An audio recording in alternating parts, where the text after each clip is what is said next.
Stop! This video is not about excessive training, no magic pill and no Schwip shop supplement fake. If you expected this from the thumbnail, then you should maybe go to another channel and waste your time there. I'm glad you're still here. My friend asked me on my Instagram page if I would have any advices on how to lose weight and how we can get a little bit more in shape. And since he's also a martial arts practitioner, I'm very happy to help him, and maybe I can help some of you as well with this video. So today I'm gonna show you how I went from this to this. So I lost over 20 kilos of body fat. And this while having a full-time job, having hobbies, having friends, having other things to do in our life. And it really comes down to some little adjustments you can make right after this video that will get you in that zone. So let's jump right into it. So the first thing that we want to make sure we know is what is a calorie deficit, or what are calories? Because in the end, it all comes down to the energy balance. Calories in versus calories out. Although this is highly individual, we all have different backgrounds, we have office jobs, or maybe we work in a factory, have a highly demanding lifestyle, we have different genetic presets. We all need to be clear that this comes to this. Now please, when you go on the weight loss journey, don't compare your results to social media, because there is some highly ineffective standards for your journey. Because what you will see are extreme results in so short amount of time that it's not achievable for us normal people. It also wasn't for me. So just compare your results to your results, what you have achieved in the last week, in the last month. Then this is the most sustainable way in doing it.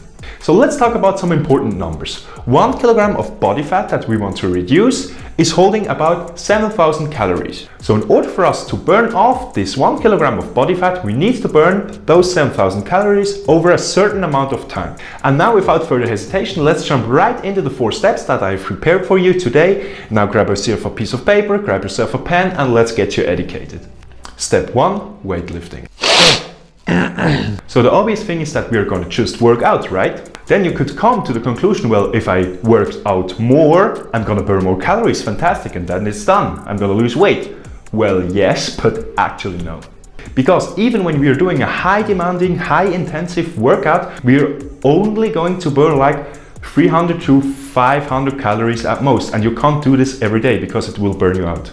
Promise me, I have been through this, it's not gonna be sustainable. We learned previously that we need to save 7,000 calories. So over the course of 1 week, that would be 1,000 calories a day we need to save. So we would need to do twice a day a highly intensive workout which burns 500 extra calories without eating more. So that's complete nonsense. Here now comes the other effect when we're doing resistance training. You are going to build muscle. And since muscle is a highly active body tissue which will burn calories even during rest, this is going to help you to increase the daily calories you burn.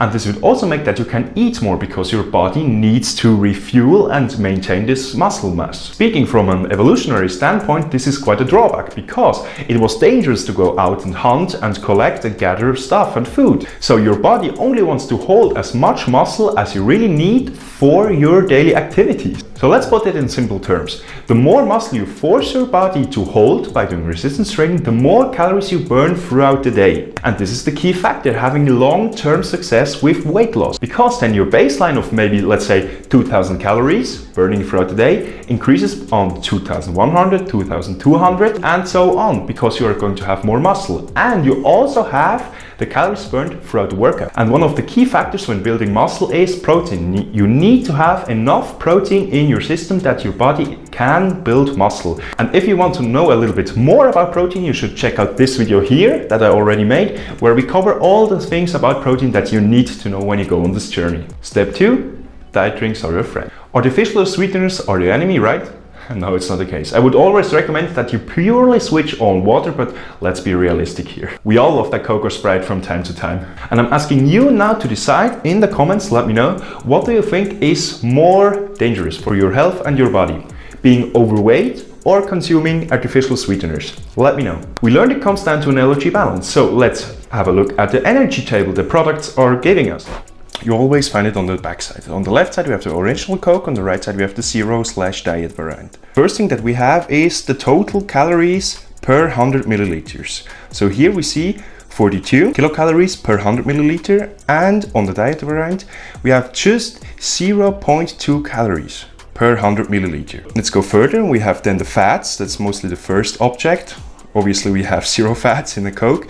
The next thing then that we have is carbohydrates, aka sugars. So in 100 milliliters of Coke original, we have 10.6 grams of sugar.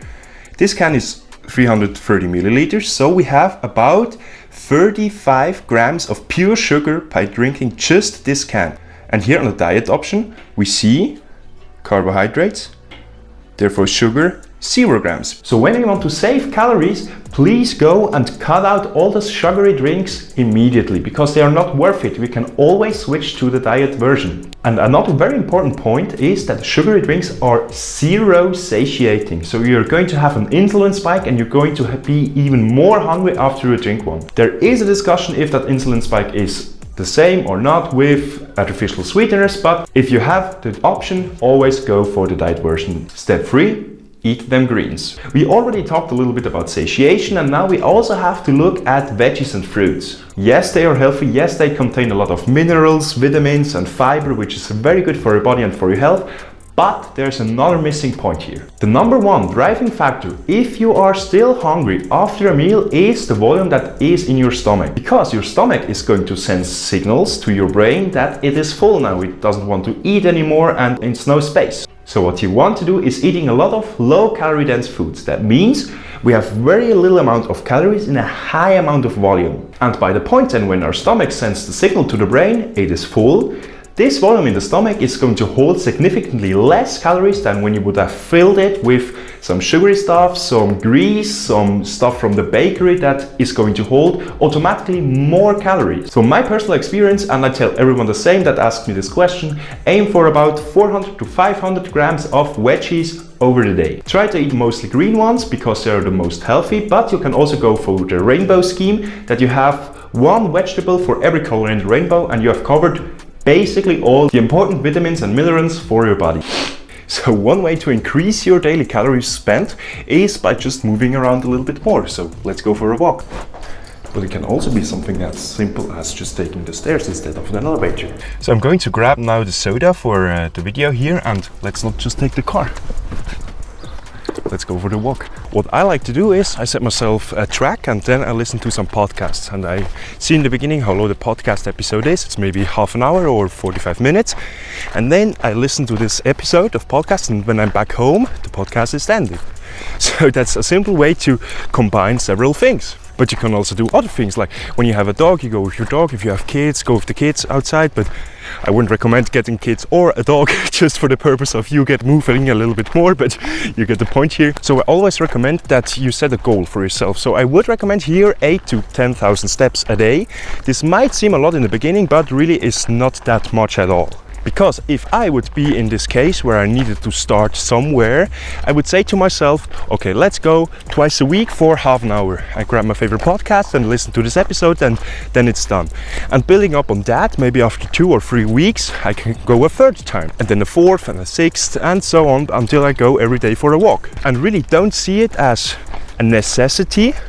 See it as an investment in you, in your body, in your health, and in your mental health. And even though when you don't live in a beautiful landscape area, like I do with all the fields and forests and whatsoever, if you live in the city, just go around the block. Please then don't go to the next bakery store or the next grocery store and get yourself then a reward, a sugary beverage or a donut or something like this. That's not how it's going to work. If you follow those 4 easy steps, and you maybe also watch this video here where you learn how you can use protein to build more muscle, then I'm sure you're going to reach your fitness goals.